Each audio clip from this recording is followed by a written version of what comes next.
Section 34, Letters 166 to 170. Letter the 166th. Monsieur Bertrand to Madame de Rosemonde.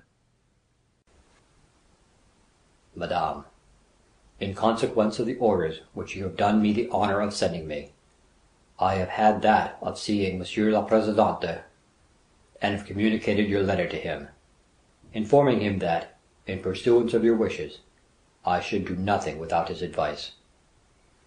The honorable magistrate desires me to point out to you that the complaint which you intend to lodge against Monsieur le Chevalier d'Ancenis would be compromising to the memory of your nephew, and that his honor would also inevitably be tarnished by the decree of the court, which would, of course, be a great misfortune.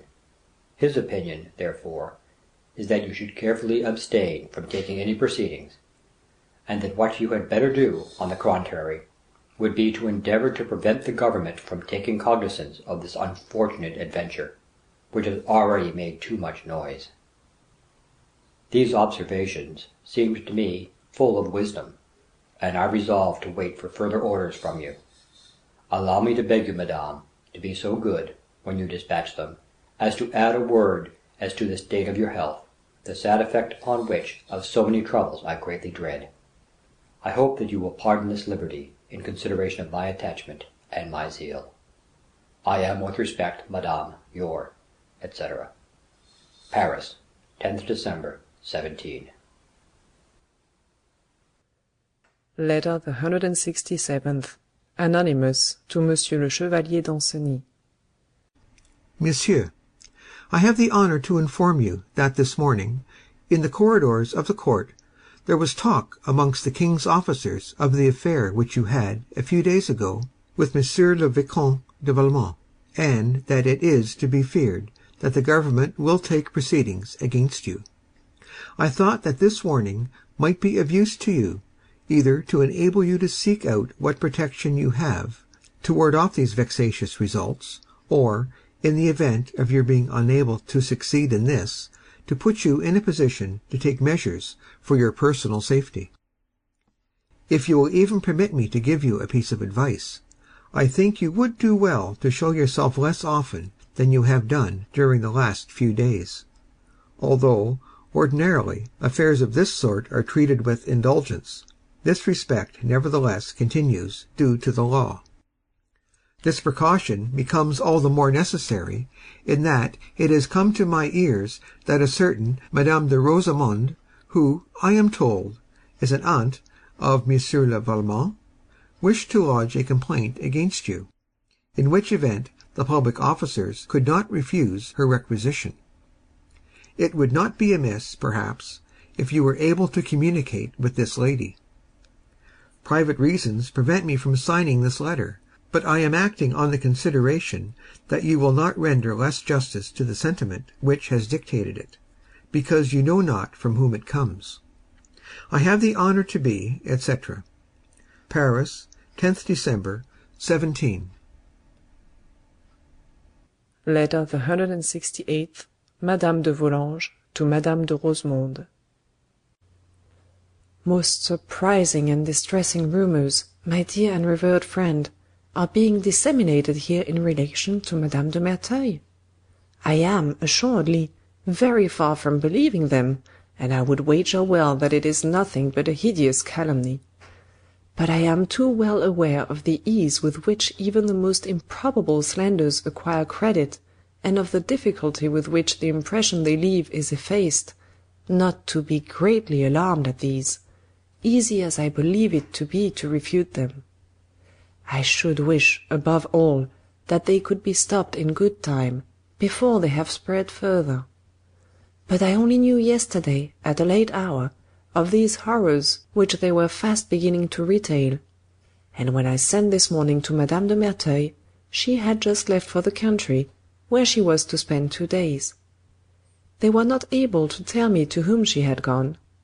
Her second woman, whom I sent for to speak with me, told me that her mistress had left no orders, save that she was to be expected on Thursday next, and none of the servants whom she has left here know any more. For myself, I have no notion where she may be. I cannot recollect any person of her acquaintance who stays so late in the country. However that may be, you will be able, I hope, between now and her return, to furnish me with information which will be of use to her, for these odious stories are based on the circumstances of M. de Valmont's death. You are likely to have been informed of them, if they are true, or, at any rate, it will be easy for you to obtain information, which I beg you to do. This is what is being published, or rather whispered, at present, but it will certainly not be long before it spreads further.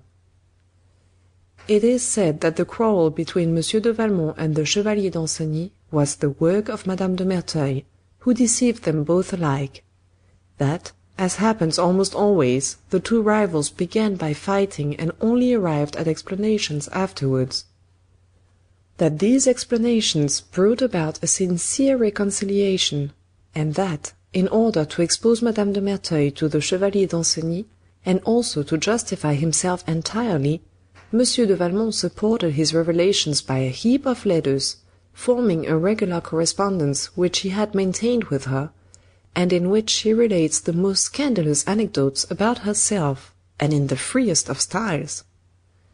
People further say that Danceny, in the first heat of his indignation, showed these letters to all who wished to see them, and that they are now making the round of Paris. 2 of them in particular are quoted. Note, letters the 81st and 85th of this collection. One in which she relates the whole history of her life and principle, and which is said to attain the height of horror; the other, which entirely justifies M. de Prévan, whose story you will remember, by the proof it contains that all he did was to yield to the most marked advances on the part of Madame de Merteuil, and that the rendezvous was arranged with her. I have, happily, the strongest reasons to believe that these imputations are as false as they are odious. First, we are both aware that M. de Valmont was assuredly not occupied with Madame de Merteuil, and I have every cause to believe that Danceny was equally without interest in her. Thus it seems to me clearly proved that she can have been neither the motive nor the author of the quarrel. I equally fail to understand what interest Madame de Merteuil can have had, assuming her to have been in concert with M. de Prévan, in making a scene which could only be disagreeable by its publicity, and which might become most dangerous to her, since she made, thereby, an irreconcilable enemy of a man who was master in part of a secret, and who, at that time, had numerous partisans. However, it is remarkable that since that adventure not a single voice has been raised in Prévan's favour, and that even from his own side there has been no protest made. These reflections would lead me to suspect the author of the rumours which are abroad to-day, and to look upon these slanders as the work of the hatred and vengeance of a man who, knowing himself to be ruined, hopes, by such a means, at least to establish a doubt, and perhaps cause a useful diversion. But, from whatever source these malicious reports arise, the most urgent thing is to destroy them. They would cease of themselves if it were to be shown, as is probable, that Messieurs de Valmont and Danceny had no communication after their unfortunate affair, and that no papers passed between them. In my impatience to verify these facts, I sent this morning to M. Danceny. He is not in Paris either. His people told my valet de chambre that he had left in the night, owing to a warning he had received yesterday, and that the place of his sojourn was a secret. Apparently he is afraid of the results of his duel. 'Tis through you alone, then, my dear and revered friend, that I can be informed of the details which interest me, and which may become so necessary to Madame de Merteuil. I renew my prayer to you to acquaint me with them as soon as possible. P.S. My daughter's indisposition has had no consequences. She presents her respects to you. 11th of December, 1700. Letter the 169th, the Chevalier d'Ancenis to Madame de Rosemonde. Madame, Perhaps you will think the step I am taking today very unusual, but I entreat you to hear before you judge me, and to see neither boldness nor temerity where only respect and confidence is meant. I do not deny the injury I have done you, and I should not pardon myself for it all my life if I could think for a moment that it had been possible for me to avoid it. Be even persuaded, madame, that if I am exempt from reproach, I am not equally so from regret, and I may add, with equal sincerity, that those which I have caused you count for much in those which I feel.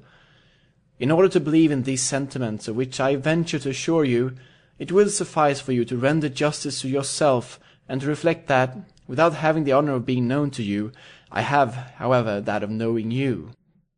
Meanwhile, whilst I groan over the fatality which has been the cause at once of your grief and my misfortunes, I have been led to fear that, absorbed in your vengeance, you would seek out means of gratifying it, even through the severity of the laws.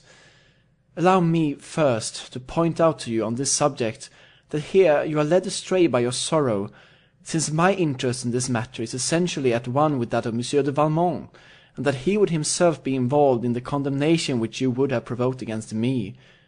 I believe then, madame, that I can count on assistance, rather than on obstacles on your part, in any efforts I may be obliged to make, so that this unhappy event may remain buried in silence. But this resource of complicity, which befits the innocent and the guilty alike, is not sufficient for my delicacy. While desiring to remove you as a party to the suit, I demand you as my judge. The esteem of persons whom we respect is too precious that I should let yours be taken from me without defending it, and I believe I possess the means. In fact, if you will admit that vengeance is allowed, or say rather that it is one's bounden duty when one has been betrayed in one's love, in one's friendship, and above all in one's confidence, if you admit this, my wrongs against you will vanish from your eyes. Do not take my word for this, but read, if you have the courage, the correspondence which I place in your hands.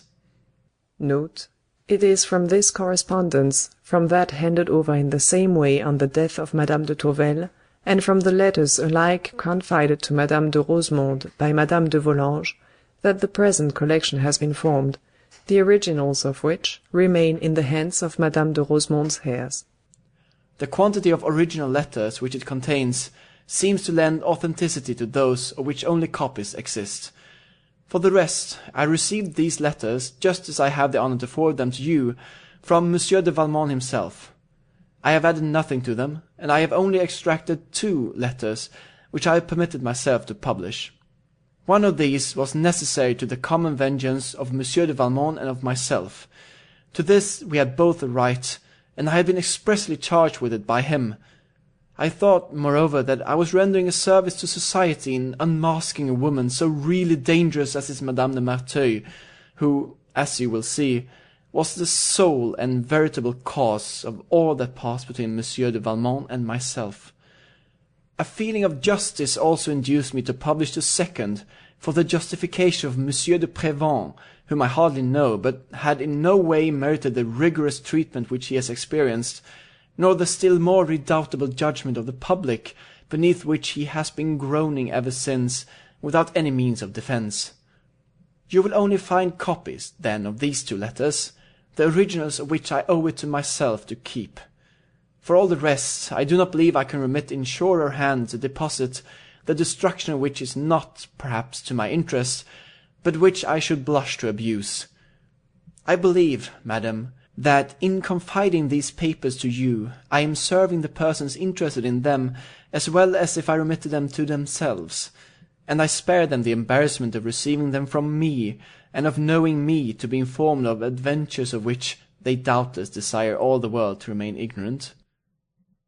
I think I ought to warn you, on this subject, that the adjoined correspondence only forms part of a far more voluminous collection, from which Monsieur de Valmont extracted it in my presence, and which you will find, on the removal of the seals, under the title which I saw of Account opened between the Marquise de Merteuil and the Vicomte de Valmont. You will adopt in this matter whatever course your prudence may suggest. I am with respect, Madame, etc. P.S. Certain information which I have received, and the advice of my friends, have decided my absence from Paris for some time, but the place of my retreat, which is kept a secret for everybody, will not be one for you. If you honour me with a reply, I beg you to address it to the Commanderie de... by P... under cover to Monsieur le Commandeur de... It is from his house that I have the honour to write to you. Paris, 12th of December, in 17... Letter the 170th. Madame de Volanges to Madame de Rosemonde. I move, my dear friend, from surprise to surprise, and from sorrow to sorrow. One must be a mother to form an idea of what I suffered yesterday all the morning, and, if my most cruel anxiety has been calmed since, there still remains to me a keen affliction, the end of which I cannot foresee. Yesterday, about 10 o'clock in the morning, astonished that I had not yet seen my daughter, I sent my waiting maid to know what could have occasioned her delay. She returned a moment later, highly alarmed, and alarmed me even more by informing me that my daughter was not in her apartment, and that, since the morning, her maid had not seen her there. Judge of my situation! I summoned all my people, and the porter in especial. All swore to me they knew nothing, and could give me no information upon this event. I went at once to my daughter's room. The disorder which obtained there assured me that she had apparently only gone that morning, but I found no further clue. I searched her presses, her writing desk. I found everything in its place, and all her wardrobe, with the exception of the dress in which she had left. She had not even taken the small stock of money which she possessed. As she had only heard yesterday of all that is said of Madame de Merteuil, as she is greatly attached to her, to such a degree, indeed, that she did not but weep all the evening, as I remembered also that she did not know Madame de Merteuil was in the country, my first idea was that she had wished to see her friend, and had been so imprudent as to go alone.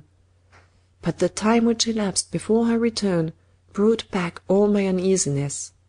Each moment augmented my trouble, and, burning as I was for information, I dared take no steps to obtain it, for fear of giving publicity to a proceeding which, afterwards, I might wish, perhaps, to be able to hide from everybody.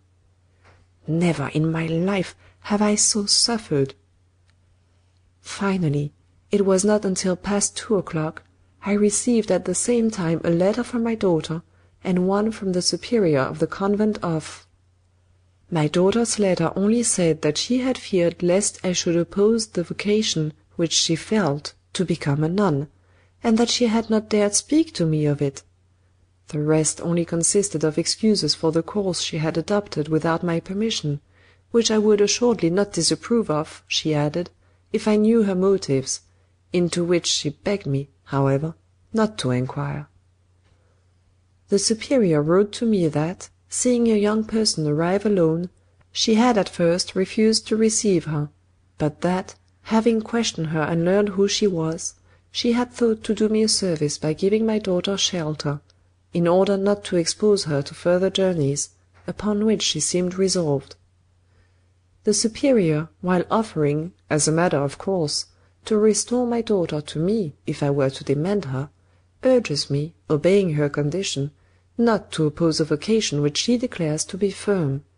She told me also that she could not inform me earlier of this event, owing to the difficulty she had in making my daughter write to me, as her plan was to leave everyone in ignorance of the place of her retreat. It is a cruel thing when our children argue so ill. I went immediately to the convent, and, after seeing the superior, asked to see my daughter. She only came reluctantly, and in a very tremulous state. I spoke to her before the nuns, and I spoke to her alone. All that I could extract from her, amid many tears, was that she could only be happy in the convent. I decided to let her remain there, but without entering the rank of postulants, as she desired. I fear that the death of Madame de Tourvel and Monsieur de Valmont have unduly affected her young head. Whatever my respect for a religious vocation, I could not see my daughter embrace that career without sorrow, and even without alarm. Methinks we have already duties enough to perform, without creating fresh ones, and, again, it is hardly at her age that we best know what befits us. What enhances my embarrassment is the nearness of Monsieur de Gercourt's return. Must this most advantageous marriage be broken off? How, then, are we to make our children's happiness, if it is not sufficient to desire it and devote all our cares to it? You will greatly oblige me by telling me what you would do in my place. I cannot fix upon any course.